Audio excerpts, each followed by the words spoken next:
Here's how you do a long tail cast on, also known as a continental cast on. Start with a really long tail. It really depends on what kind of yarn you're using, the size of needles, and how many stitches you're casting on. I suggest casting on a few stitches, 10 or 20, and then seeing how much yarn you use. It's always way more than you think you need. Start by wrapping the tail of the yarn around your thumb and your working yarn around your index finger and holding in place.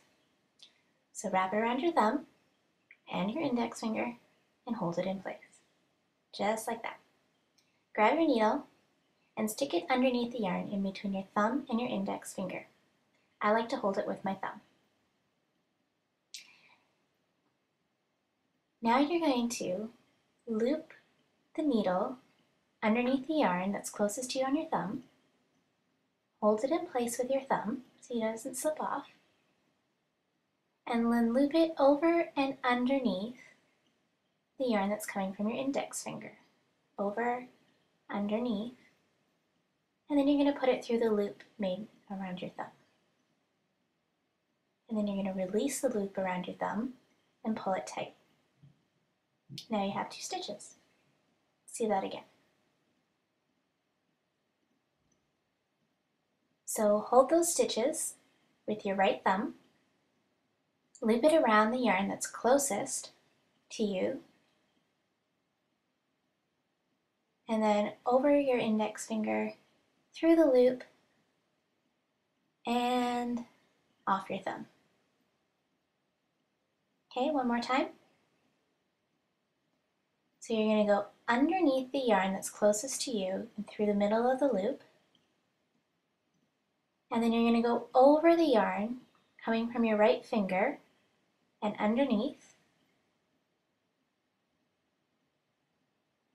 And then you're going to put your needle through the top of the loop made around your thumb.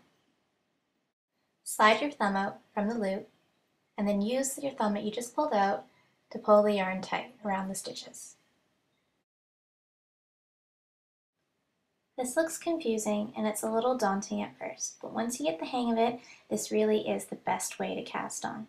If you're casting on a lot of stitches, it can go really quickly, and it gives a really nice clean edge, especially if you're doing something like ribbing or something that needs a little bit of stretch.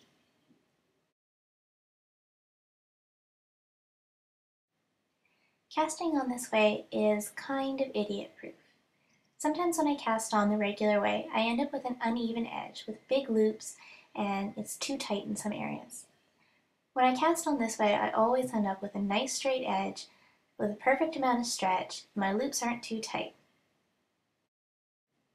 I hope you learned something useful today, and visit my blog at oldatheart.com for more easy knitting projects and awesome old lady skills.